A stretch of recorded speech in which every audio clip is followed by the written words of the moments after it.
Hi everyone. On February 23rd, the Holy Orthodox Church celebrates the memory of an absolutely marvelous woman, a woman dedicated to her husband and to her family and to her parents. I'm talking about the saint of Christ, Gorgonia. Now, Gorgonia was the eldest of 3 children, the second being Gregory, and the third being Caesarius. Now this Gregory, her brother, is none other than the famous Saint Gregory the theologian, or Saint Gregory of Nazianzus. Their parents, Gregory and Nona, were quite devout, although Nona seems to be the most devout one, who spent many years praying for her husband's conversion to the faith. He apparently was quite the pagan. Well, after a while, this paid off, and eventually her husband Gregory did convert to the faith, and in fact became Bishop of Nazianzus. Now their children, Gorgonia, Gregory, and Caesarius, were quite illustrious in their day, and Gorgonia was always talking about her parents and all the wonderful things that she got from them. After she married, she had 5 children. 2 of the oldest boys would eventually become bishops, although their names, strangely enough, are lost to us. The other 3 were all daughters. And Gorgonia spent no little time instructing her husband and her children in the ways of God.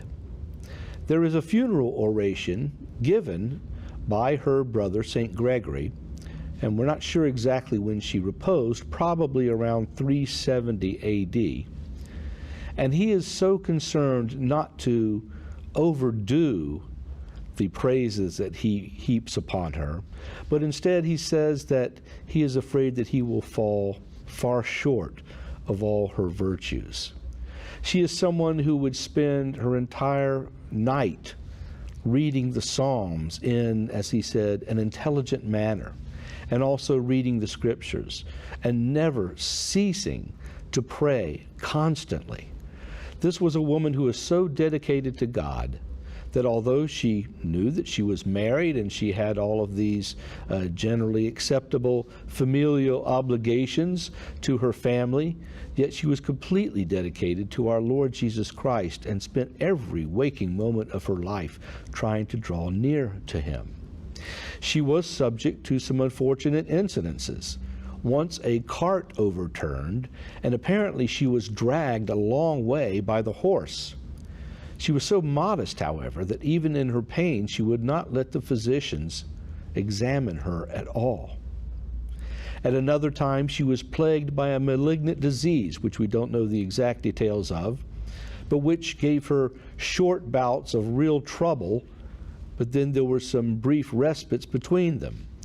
At one point, the Blessed Gorgonia went to the altar of God and placed her head on it and grasped it and absolutely refused to leave until she had obtained the cure from the Lord that she wanted, and even took the reserved antitypes, the body and blood of our Lord Jesus Christ, and put them on her body. Something we would probably, and probably rightfully so, be scandalized at if someone did this today. But Gorgonia was different. She was someone who had such absolute faith in the Lord that He would cure her, and indeed, that did happen. We don't know how much longer she lived. We do know that her mother, Nona, was present at her funeral when her son Gregory was reading this oration.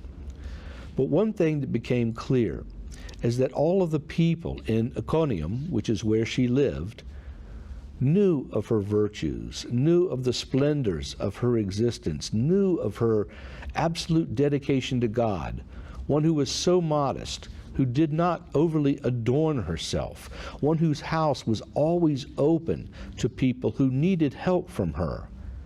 And she encouraged her family members to emulate her in all of these things. If there is a greater example in all of our Orthodox Christian history of the absolute beauties and perfections of a mother who is also fully dedicated to our Lord, I can't think of who it would be. Gorgonia was an astonishing woman, someone that put to shame virtually everyone around her for her absolute trust and faith in the Lord, which she not only maintained within herself, but showed other people outwardly in the things that she would do for them and in the good works which ultimately followed her. May we remember Gorgonia this month of February because of her virtues, because of her wondrous contribution to the spirituality of the church, and for showing all of us, male, female, married, unmarried, what the true path to the Lord really is and how we should all follow it. Bye-bye.